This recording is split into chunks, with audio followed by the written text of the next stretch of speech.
Welcome to the D&D Fitness Radio podcast, brought to you by your hosts Don Saladino from New York City and Derek Hansen from Vancouver, Canada.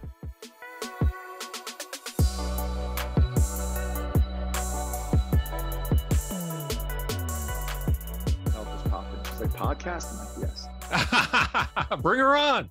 Yeah. No, come on. She doesn't like being on camera. She'd be hilarious. We should get her on. Yeah, what's it like to be the spouse, business partner, mentor for Don Saladino? Mentor, I love it. Spouse, yes. No, she's listen, she's amazing. But now I wonder, like, what's it like living with Don? Like, you never you never really think. I never really think about that. Like, what must it be like to live with me? Is it easy? Is it difficult? Does she just get it? Interesting. Never really. Hey, I spent a couple of days with you. I was fine. You're fine. There's nothing like. Yeah. I mean, listen. I feel like there's like the days. There's always like something happening. Oh yeah. It's like with if stop. anybody's gonna go do a ride along with Don Saladino, it's like you get up, you got to get going. It might be interesting. That might be interesting. That should be a contest. The winner gets to follow you around and see what kind of insanity that you undertake on a daily basis. There's always some type of like storm going on. I don't know if that's good or bad, but when you were out here, I feel like we got a lot done. I feel like we filmed a lot of content, and I feel like that, we the state building run and podcasts and it was a lot.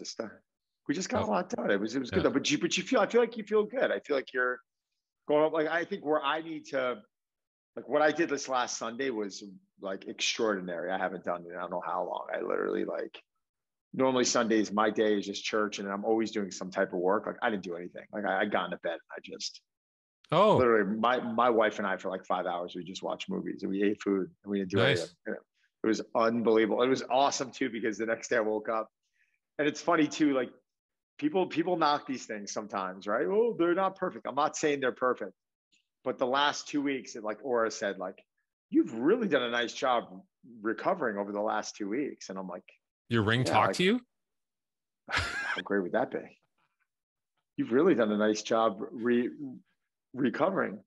And I'm just like, the Robert the Seminarian's coming in right now to use the gym. He has no idea I'm on a podcast. So I'm actually, I want to see why I wasn't at the workout with the Monsignor. So what's up, Robert? Get him to start with legs. Don't be so. Finish my work at the church. No, don't worry. Monsignor just finished. They all thought you were home sleeping. I'm on a podcast.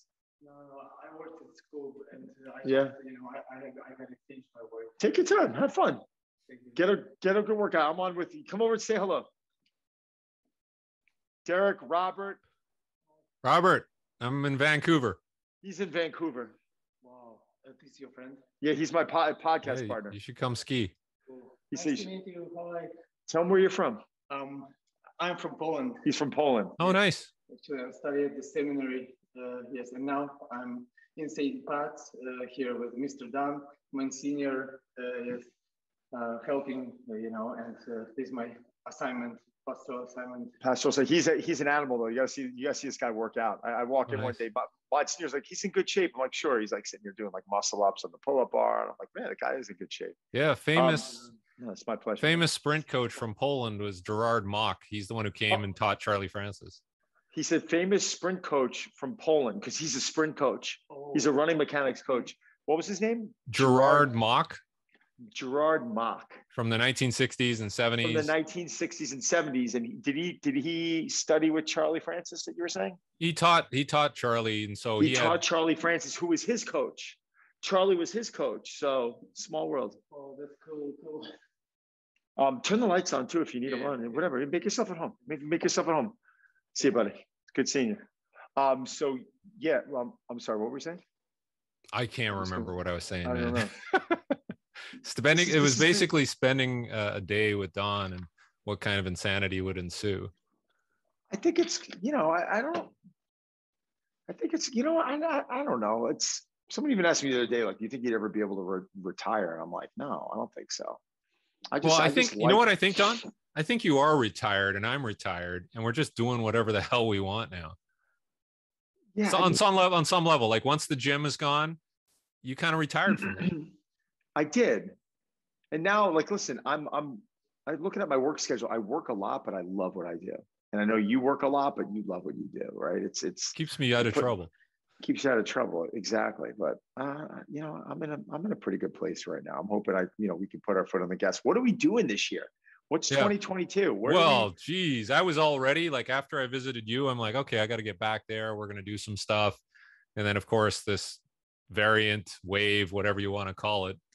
I don't know. I assume it seems like this is not as severe in terms of like the impact on individuals, like the virus, right? So I'm hoping every iteration is just like a notch down, common cold type of thing. And then when I have to travel, it's not a big deal. Like, vaccination, whatever. But I'm hoping I can visit, at least latest in the summer to hang out with you and do some more stuff. I would love you to. I mean, by then we'll have, the kitchen will be done at least. Yeah. It should be finishing. But yeah, no, I would love you come up with a plan. I mean, if you came out here spring, summer, we could do stuff on the track. We can bring the videographer up there. We can shoot, like I'll have my office set up here. We can do some nice content for D&D. We could film a whole bunch of content indoor and outdoor. Like I just feel like it's fun. I know it's very good for me to connect with people, one that I love, but two that are also great at what they do. Like someone asked me a question there, they were like, well, what new thing in fitness are you really like dialing in on right now and trying to like figure out? I'm like, I don't know if there's a new thing in fitness. Like I don't know if there's this new like concept or idea. No. I said, I'm at the point where I'm just trying to enhance everything, right? Like I'm just like sitting here, like I was going through running mechanics with someone the other day and I was like, oh my God, like I feel really confident with this stuff. And like the whole reason why is from listening to you for, I can't even tell you how many hours, but it's one thing to go and learn something for yourself. It's another thing to want to teach it. That's how you really learn. Yeah, that's how you really learn. So I felt like I was like, oh, all right. I was talking about, well, what about distance running opposed to sprinting? And I was literally videoing them. And like, this is what Derek says with the, basically the foot placement and that rebounding effect. And we were like assessing video and it was just like, oh my God, like it was so cool. I think if there was one area that someone would say to me and they're like, what is like the holy grail? Like, what is the one thing that people aren't implementing enough that you believe they need to? I would go say it's probably all the running mechanics stuff that you put them through. Because I feel like when you stop doing that, your body gets slow, you lose that elasticity. But the program that you created is literally magic. And that's why I think some of the smartest strength coaches in the world are like flocking to you with it, is they're just like, oh my God, like the simplicity of this, getting someone into doing this. And like, I could turn around with your running mechanics. You could teach a course, I bet. No, I'm not saying that. I'm saying from what your experience is. My 76-year-old dad, I can bring in and I can implement some of these principles to him. Oh, absolutely. And it wouldn't be too intrusive and I wouldn't worry about him getting hurt. And even just taking your time. It's like, it's so important. Even if turn the lights on, if you want, they're right over there. Even if there was like an NBA player or a hockey player or somebody, you could do all the same stuff. Like it doesn't matter. Like that's the whole point. 100%. So, let's take this. I want to see something with the lighting downstairs. No, you're fine. I want to check something out downstairs. We're going to move this. This is the first official podcast from downstairs. Ooh. Let's see how it looks. Like you said, the internet connection's all stable throughout the facility, right? Yeah, it's very good. This is like not bad. You can get a few sets in too. Look at this. This is a good piece, by the way. The Pumpcast. Very, very underrated.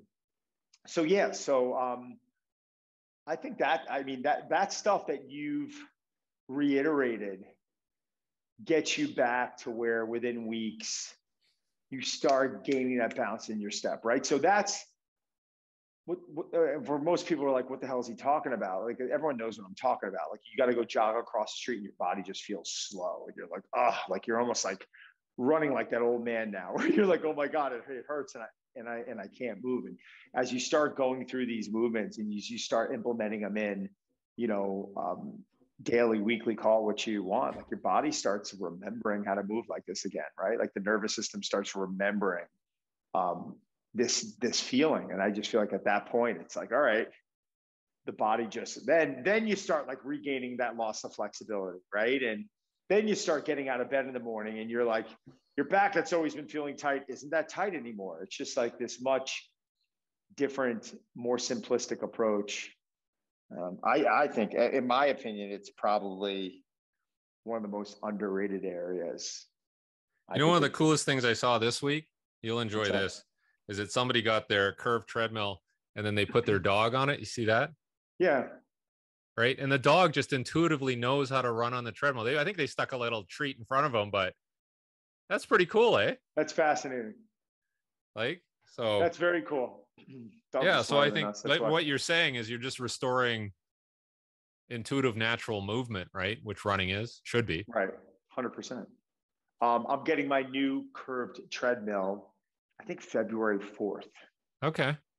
Life Fitness is delivering. So they're finally launching this new curved treadmill. So they're sending that to me and they're sending me their version of the Aerodine bike. So that should be a podcast in itself where you demo it. I think it's interesting. I think we should do something joint where I hop on it and I talk about it a bit. Like, yeah. I really like the True Form. I think it is. I think it's. I know it's difficult, right? Like I think it's one of those things where I've seen a lot of hamstring pulls on it. I've seen, and I just think it's because it has to force you to run correctly. But a lot of people don't know how to run correctly. What percentage of athletes do you look at and you're like, wow, they need no work with any of their run mechanics? No work? I mean, it depends on the sport, right? Like the longer you have to sprint, then the more exposed you're going to be. Whereas you could look at a lot of basketball players and really they're, what are they running? They're running hard from the 3-point line to center, and they get a couple strides in. So you can't really see how bad it is. Whereas if you're like a soccer striker or a receiver in football, you're going to see, can they move? Do they have any faults or errors, right? So, but I would say probably like you're looking at about 20% of people that are in professional sports probably have been coached well and have an understanding of how to move. And then everybody else, it's just all natural selection. And there's a lot of room for improvement, I think, in my opinion. So basketball is also funny too, to watch someone run. I mean, they're almost running with something in their hand the entire time, right? So one arm's like moving and the other arm's like moving, but just moving differently, right? So, I mean, it would be difficult. And they never really talk about speed with basketball players, right? Like they always speak about football players or maybe less soccer players. And even less, like there was an article that I read where I think the drive of the article was like Steph Curry has kind of ruined basketball. Like if you're a purist, right? Because he's just shooting threes and, there isn't as much movement. There's less posting up. There's less, there's less strategy, I guess. And so if all you're relying on is 3-pointers, there's probably less running too. Right. But there still is a lot of defense, right? So yeah. But yeah, it's very different. I think that's probably one of the sports that's changed more than any other. What was his response to that? Did they interview him on his responses? Because I saw that the other day. Yeah, I don't know if they got a response from him, but I think the writer basically acknowledged that he's a great player. Like he loves watching him, but as far as him being a basketball purist, he feels like it's changed it for the worse, like changed the game for the worst. But I mean, it all depends. I mean, it's just like looking at music, and I was watching. I think I was watching because I watched. I don't know if you watched those Beatles documentary, Get Back. It's on Disney, and so I watched that. Seen it. How many were there? There was a series of them, right? Yeah, there's 3 of them where they just were in studio and they're basically filming everything, I think. And so then I started going and looking at different interviews for all the different Beatles and George Harrison talking about how music, has changed. And like, when Elvis came out, all the old people hated Elvis. And then when the Beatles came out, all the Elvis people hated the Beatles. And then, then Led Zeppelin and there's just different iterations. And now it's rap and hip hop and everybody hates that and it's not music. So, I think there's a bit of that going on with sports too. Like, old school sports is different. So I think this is, I mean, this is my opinion, obviously. I think this is a terrible era of music, right? Like you're never able to actually like absorb like an artist, like going and buying an album or a CD, a record, call it what you want. Like there was something so like you would hear a song on the radio or you'd hear your favorite group. They were launching a new album, and then suddenly it was like, all right, I love this song, and then like 9 out of 10 times you'd go to the album and you would always find like a few other songs on there that you'd love, right? Like it's looking at some of my favorite artists of all times. I love like some of their entire albums. I'm just in love with it from start to finish, right? It's just that to me is like there's so much music I feel like it's probably getting lost, and it's also I think handcuffing a lot of these songwriters, a lot of these artists to be able to actually fill an entire album. Because like how many times you hear it now in a documentary, they're like, oh, when we were, Van Halen, when we were putting out Diver Down, like we had to find 2 other, songs to fill the album with. So and it's like, and you hear that all the time now, where like in the past, they were like, well, we had to fill this, or out of nowhere, we had so many good songs and we turned it into a double disc, like certain albums back then that you just remember being turned into double albums. And you were like, oh my God. And you're just sitting there and you're just consumed with this double disc for the next several months. It just took you so much time to like actually be able to learn and absorb it. We don't have that anymore. And I think that's just a real bummer. Like everything's just about downloading, a song on iTunes or now, Spotify. You punch it in and you're like, okay, I have this now, but you're never really learning about these bands, about these artists. You're less like entrenched in what it is they're doing. What about when you used to open up, the CDs, and they would have the lyrics, or the cassette tapes? Remember when they used to like, you would open up a cassette tape and you'd pull the album cover out of it. And it was like almost a little booklet. You'd open it up and it would have all the songs with all the lyrics. And I would sit there and I would listen to music and I would just read the lyrics and I would learn the lyrics. Like that was awesome. Like, what's funny now though, is like, I even pulled out one of my albums and I was looking at the lyrics there and I'm like, I need reading glasses, man. It's just way too small. Yeah, it's crazy. Yeah, no, it's times have changed. It's different. And it's just kind of a bummer. Like we had some people over here earlier, that actually the one person that I work with right now, he's the Monsignor of my church, and we always listen to music and we kind of talk about music. And we were talking about like the disco, like, the 70s and that era of like, rock and roll, right? Like just getting into more like, you talking about groups like the Allman Brothers and Zeppelin and Hendrix early on. He didn't make it all the way through the 70s, but he was still kind of a part of that 60s, 70s era, right? And listening to all these groups that were even out before then that were kind of hitting their stride a bit, and then kind of going into that quick disco era of 3 years. And then out of nowhere, you had all this like new wave music, all these like Euro groups that were coming out. That was like one really cool sound. And then at the exact, groups like Duran Duran and New Order, go on, I mean, on and on and on and on. There were just so many groups that were like that, like The Cure and like all these different, like just different sounding, this like Euro Depeche Mode.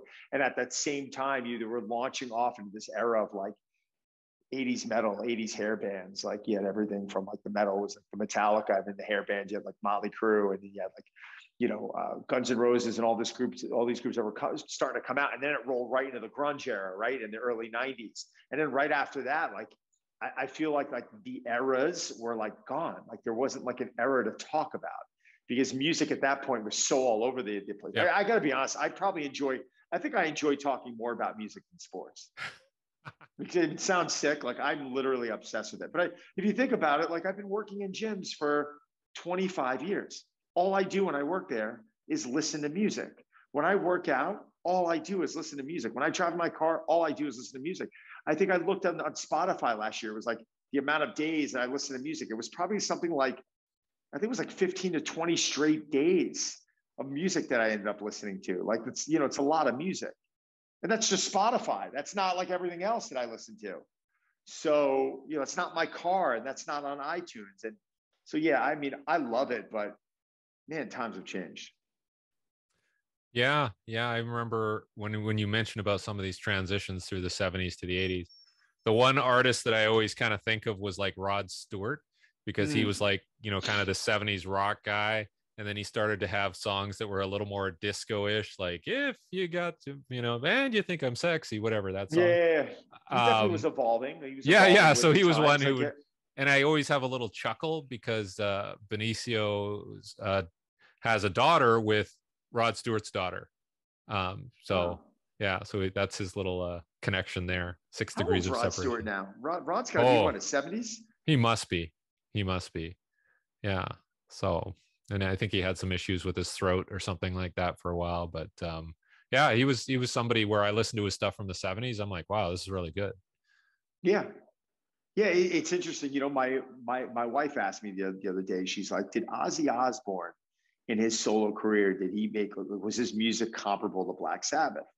And I was like, well, I love Sabbath, but I think it definitely was comparable. It was interesting how like my wife really only heard more of Ozzy stuff, but she always knew Ozzy was known as being in Sabbath, right? Like, and she was kind of like, oh, well, that's, and you look at all these like great artists, they were like, whether it was Clapton or Don Henley, you know, the Eagles and all this stuff, like they were part of like, look at Phil Collins with like Genesis and Phil Collins. People were like, well, what was he bigger with, right? Was he bigger on Genesis or was he bigger on Phil Collins' solo career? So to me, I think that gets interesting when you can look at an artist and see that they've evolved and they've gone and done it on their own, and they've actually been you know, very popular, even out of the group or in the group, and they're just kind of, when you're good, right? So like, yeah, so I mean, just nowadays, you're not gonna like. So I started going down this rabbit hole the other night. I'm like, who is the last like big names that were like part of a group and then like went solo? And I'm like, all right, well, Beyonce, right? Like she was with Destiny's Child, and then like she left Destiny's Child to go on her solo career, and she's probably bigger that way. Like I think like Gwen Stefani was with No Doubt, and then she broke off on her own, right? Like so you do hear, but that was 20-25 years ago now, man. Like that was not last year. Dave like, Grohl. Timberlake. Yeah, Dave Grohl. Oh, well, Dave Grohl, I argue, because Dave Grohl was with Nirvana. I looked up an interesting statistic about Nirvana. I was like, well, I wonder who sold more albums. Nirvana was only existing 7 years, right? Yeah. Cobain died. So Cobain died, I think, in like 94, maybe. Was it 93, 94, right around there? Yeah. And Nirvana still sold. Think about this. Nirvana was around for 7 years. 7 years. And they still sold twice as many albums as Pearl Jam. They still sold over twice as many albums as Foo Fighters, which is Grohl's group. So you think about that. Yeah. So that to me is fascinating. You know, were they that much better? I mean, yeah, probably part of that came down to. Well, how about just the whole legacy thing, right?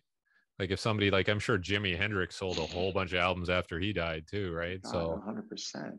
100%. Like you know, you start thinking about like these artists, what does it do to sales? What happened? Like, did Michael Jackson's sales spike? Did Prince's sales spike? Did George Michael's sales spike as soon as they died? I'm sure they did. Mm-hmm. You know, I mean, I know when they passed and you're in such shock. I know I was going and I was listening to their music and you're just trying to like, oh my God, I can't believe this person isn't here anymore. But yeah, like how old are you now, Don? Are you 43? 44. 44. So in April.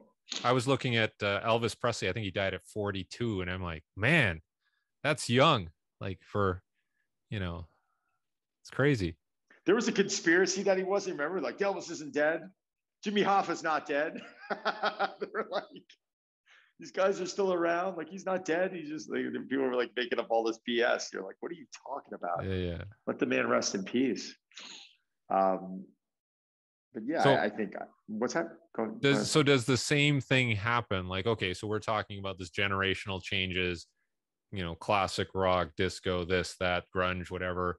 And it was all good. do we talk about the same thing with like exercise and training, and like, has it gotten better? Has it gotten worse? Or people? I think it's coming back in the sense where for a while, I think we're in a lot of trouble.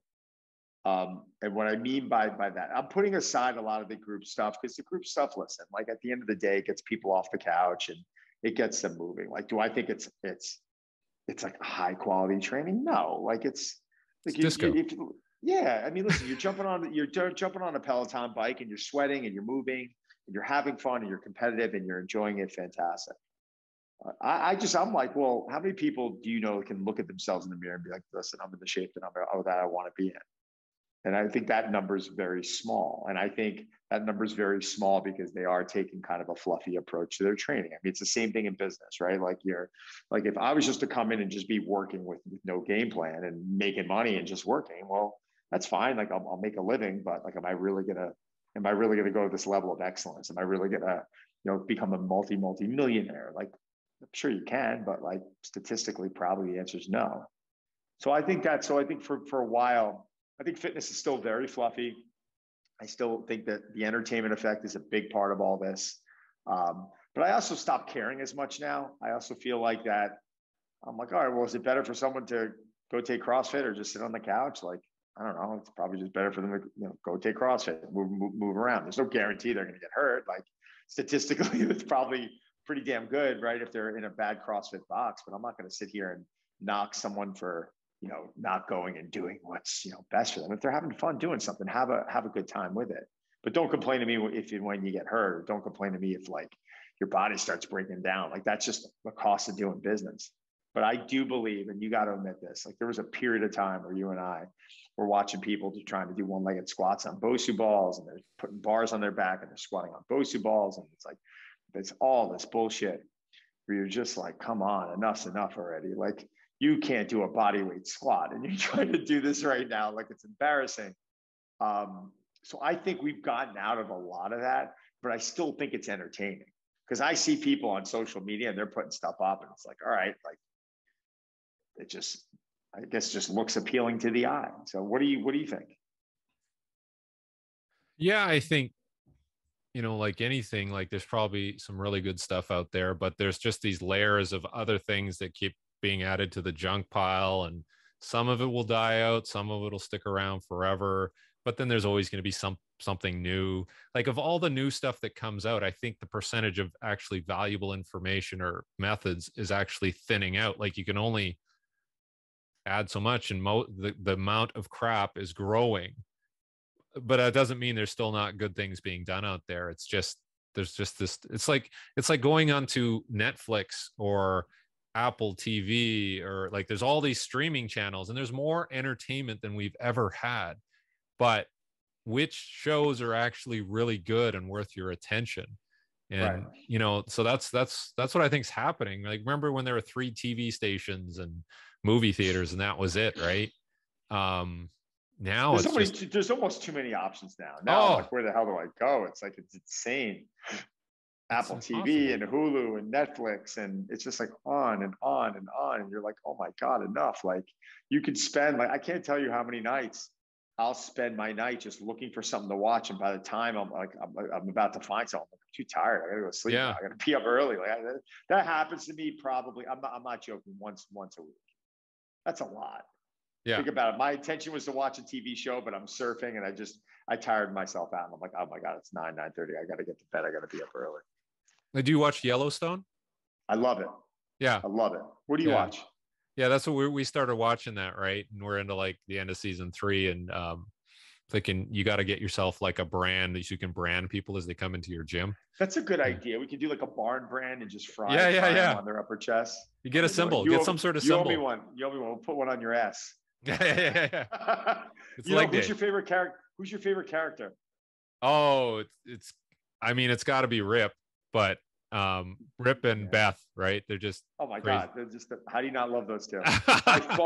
by far. First off, she is hilarious. Hilarious. One of the funniest characters I've ever seen in a show. She's witty. She's just like, she's just like crass. She's just like the stuff that comes out of your mouth. You're like, oh my God, we're just in bed hysterically. I love it. He's like a sweetheart of a guy. Like you can't help but not love those two. Yeah. That's a great show. Yeah, I've been really enjoying it. But yeah, it's hard to find. It's hard. Like I'm going off of like word of mouth of others. Like, what do I watch? What do I invest my time in? Right. And it's a crapshoot. You also got to look at how are you feeling after these shows. Like I watched a couple, like Billy's show, like Billy Crudup, I think is one of the best actors I've ever worked with, like hands down. Like the guy is one of the most talented people I've ever seen. Like even on Broadway, like I've gone to Broadway shows and he's invited me, and I'm literally on stage watching him on stage, and I forget who he is.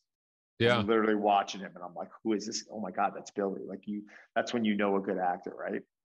But like his show, like the morning show, I remember like at a certain point I was watching it, it was getting me into a bad place mentally.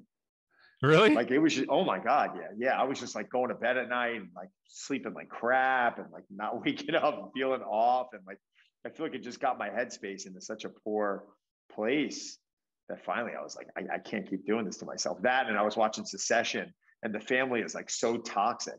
And they're just like, these are probably why you know these are good shows. If they can emotionally throw such a curveball at you, you're like losing sleep over it. And I'm like, I can't watch this stuff. Like I'm going to watch Moonstruck tonight for probably the 100th time. Like I need to watch things that make me laugh and are like funny and have a good story and just, you know. Well, that's true. That's true. It's almost like coming up with like selecting your wine for a meal or something. Like you have to pick a show that if it's harsh, then you got to have something softer that you watch in between. It's almost like training, like high low intensity or something. I think like, yeah, I think if we think about it, we do it with the news, right? Like, so people will be like, I've stopped watching the news. Like, have I stopped watching the news? Yeah. And I'm embarrassed to admit that. Like I try and keep up with it, and I try and like read a little bit, maybe the Wall Street Journal app, or I try and go through like specific bullet points, like narratives, just to kind of fill me in on what's going on in this world. And that's helpful. But if I get in front of the TV, it's like you turn on two different stations and they're sending two completely different messages about the same thing. So one, like you don't know what to believe. And two, you just start like, in all fairness, like you depressed. You're like, oh my God, really? Like, and out of nowhere, you're sitting there and it's talking about this person being murdered and this person being mugged and this person, this Ponzi scheme. You're like, oh my God, this is the world we live in. And out of nowhere, they're like, and a firefighter just rescued a kitten in this tree. They're like trying to throw that story in there, like trying to light you up. Like I see what they're doing. It doesn't work. I'm just like, finally I'm to the point where I'm like, I can't start every day of my life off like this. Like I need to start it off with like, all right, what am I getting? Like, this is what I got to get done today. And I got to be in front of people and I got to be upbeat. And I got to be positive. And I just got to, I don't know. It's very tough. It's very difficult for me to start my day off with 30 to 60 minutes of like negative. It's like, it just on that note, New Year's resolutions. You've been thinking about stuff you're going to do differently in 2022. I never really do New Year's resolutions. I mean, listen, it's always trying to prioritize sleep, right? Like I'm always just like, how do I continue to just get my rest better, which I've been working on. I'd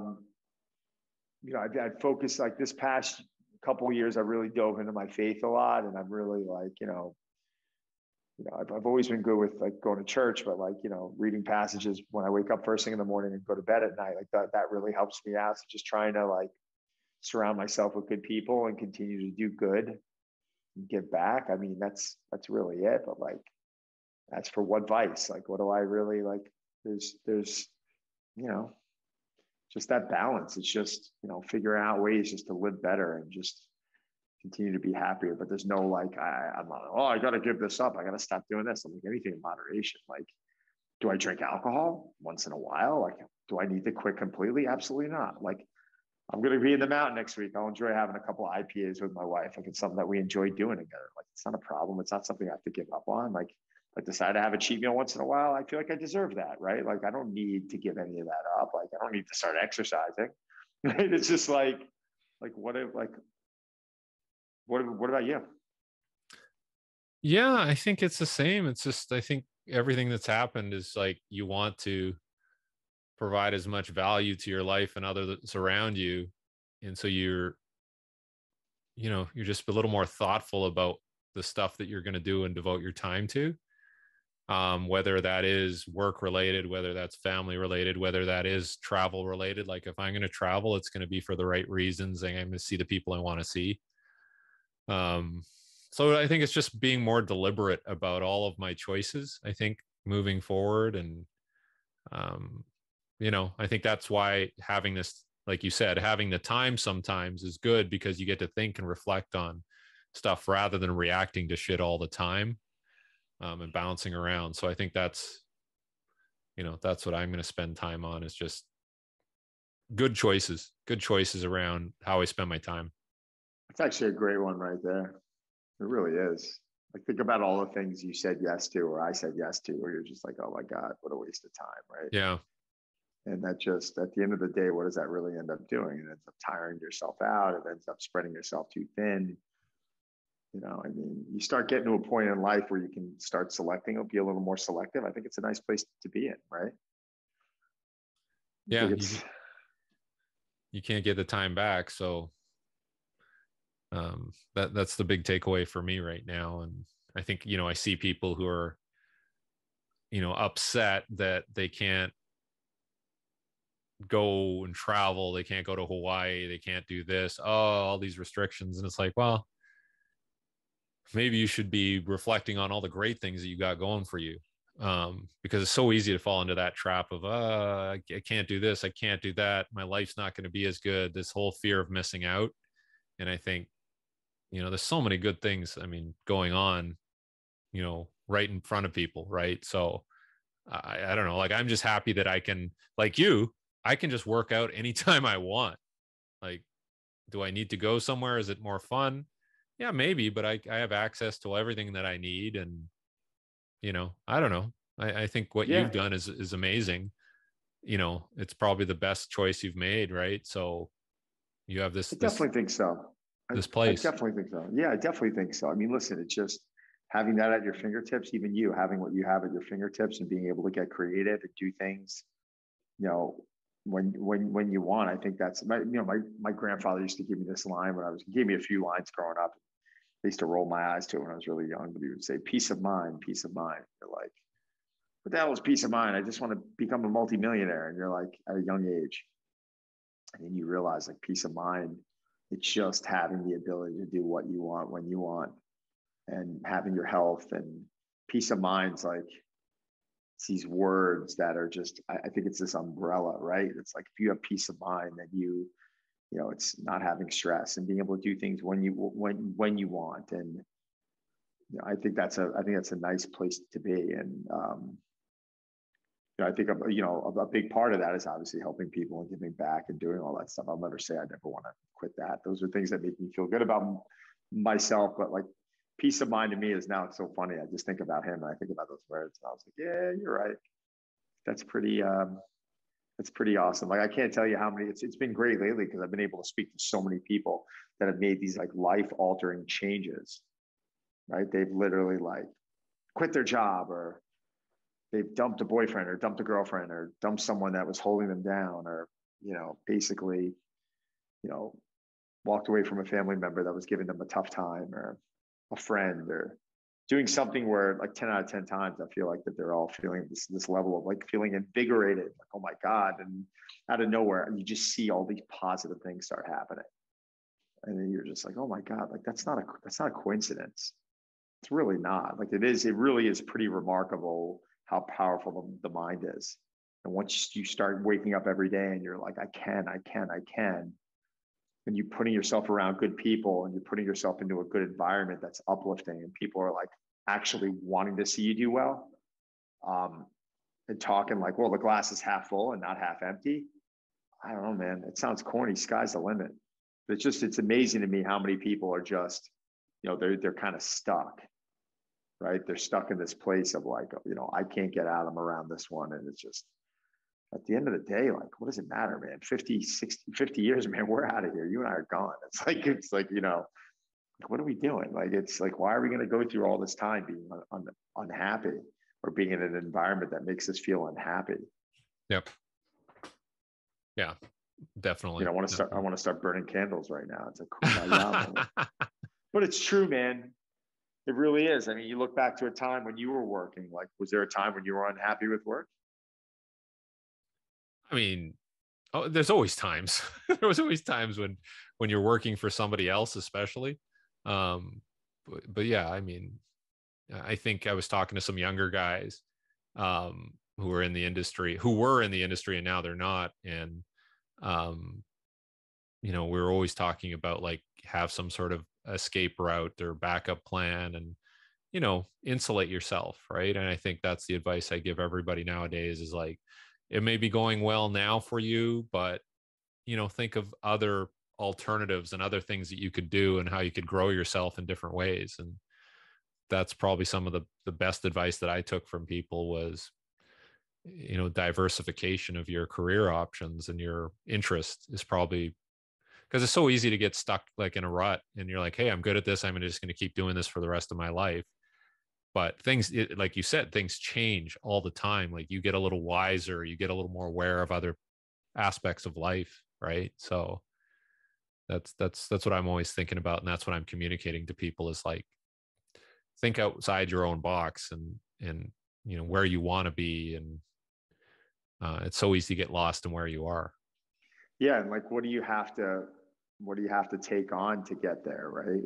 Yeah. So it's very easy, I think, sometimes to get complacent, especially when you're doing well. If you're Sure. like, oh, things are going well. I'll never forget this story. Years ago, I had a coach working for me. He was a really nice kid. He was good looking, good build on him, good coach. Like, not very hungry. There was a couple of appointments where he was like, well, do I have to come in for one person? I'm like, yeah, you have to come in for one person, dude. Like, it's like, I'm sorry that you're commuting from Queens or Brooklyn, wherever it is. It's your responsibility. And it was like, and, he might've been training whatever the number was, might've been, 10 sessions a week. I'm going to make that number up. So I decided finally, it was like, I was thinking about it a while, like much earlier. Finally, I decided to let him go. And, when I let him go, he obviously wasn't happy about it. And we didn't talk for a while. We're on good terms now. But I remember taking his book of clients and passing it off to like 2 or 3 different coaches, like a 7 a.m. here and 8 a.m. there. We were just trying to fill the slots. Sure. And then when I looked at the numbers, I think a month later, those 10 sessions, which was like, might've been 4 people, whatever the math was, turned into like 25 sessions out of the same amount of people. And I turned around and I was like, fuck. Like, man, like anytime in my career, I thought I should have done something earlier, like 9 out of 10 times. I'm not going to say any time, 9 out of 10 times, maybe 9.5 out of 10 times. I should have done it earlier, right? It was just one of those things where like, when something doesn't feel right, when a relationship that you're trying to like force, or you're going down to have like your third conversation with someone about the same thing, like it's over, right? Like it's time to move on. And the thing that was amazing about that learning experience for me was that at the time I was saying to myself, well, there's no harm being done. Good coach, nice person, the clients liked him, right? But when you look back at it now, you're like, wow, like there was a lot of harm done. The harm was that I was occasionally getting frustrated, probably more than I should have been with this person. We weren't giving the clients the right service, because in a way we were undervaluing them. Because the second I gave them people that were hungrier, I'm not even saying better coaches, hungrier, they felt motivated enough to go from training maybe once or twice a week to 3 to 4 times a week. So now the club's making more money. The coaches that are there are happier. The clients are happier because they're seeing more of a result and they're feeling more involved. To me, like, that was special. And that's my fault. That's on me. Like, that's a decision I should have made a year and a half earlier. So I think, most of the time when you're turning around and you're saying to yourself, should I be doing this? Like, I understand you sit down with someone, you have that conversation, but most of the time, like, I feel like it's tough to change personalities. If someone's there and they're unhappy, or if someone's there and they're just not able to give you what you want, if you're coming home and you're complaining about it, that's 100% your fault. Mm-hmm. Stop blaming that person. You're allowing them to behave the way that you're allowing them to behave, which is causing frustration on you, which is now causing you probably not to act the way you need to act to your coworkers, your family members, your spouse, whatever it might be. It's this whole trickle effect. And I think for me, especially in 2022, what I want to do is I want to keep building my team. I did a good job of that at Drive. I mean, it took me 15 years. It still wasn't perfect, but I built the team. And now that I'm building this business, I'm incredibly happy about the direction it's going in. Like, I'm talking to an old employee tomorrow about coming on as my first like big full-time hire. Everyone else I have is part-time. This would be like my first full-time hire tomorrow. Nice. If I could work that out. And I believe if I bring that person on, that person can help me take it from, point A to point B, because the organization improves. The back end is going to improve on how we're running our content, how we're, content ideas, scheduling, all this stuff is going to improve. So if I can improve those areas, I'm making my business stronger. It's an investment on my end. It's going to cost me X amount of dollars, but I believe with investing X into this person, that I'm going to make Y back, which is going to be way greater than that. And that's just something that I feel like a lot of people don't want to do. They're just like, oh, well, we're doing this now, and we're getting by. And do I really need to make my content better? It's good enough. Well, yeah, I think so. Yeah. We all need to make our content better. I don't know one person out there that doesn't need to make their content better, or their deliverables better, or making it in a way that's, can the process become better? Like, people are opening things on my Dropbox. Like, it's definitely not as good as my app, but there's a reason why I have both right now. Yep. Like, how do I combine those two? How do I make that one seamless process? These are all things that you're going to see out of me in the next year or 2 years or whatever it is. But I think that level of complacency that we all fall into becomes a trap. And I think everyone listening to this has to ask themselves that one element in their life that are feeling like, could be better, could be improved. Who's at the fault of? You get what I'm saying? Yep. So, I think that's a good message to end on. And I love it. I want to wish everybody a happy holidays, and we'll get this out before the end of the year so people can listen to it, Don. And for people listening to this, I want them to know Derek and I are over probably 130 episodes in. Derek, this has been an awesome experience connecting with you every week. Just being on and being able to have conversations, considering you one of my closest buddies. It's pretty remarkable to think that someone in Vancouver and someone in New York could be connected and be this close in contact every week. We probably spent a total of about 4 weeks of our life together. If you think about it, hasn't been that much in person. I mean, it's been enough, but well, that was a cool thing. And seeing you in person a couple of months ago was like, like it wasn't like odd. It was just like, and just we're back. Yeah. So everyone if you're listening to this, it's past the new year, but start your new year off right. Listen to our show every week. That's what we're already doing. D, love you, brother. I'll call you this week. Okay. Take care, Don.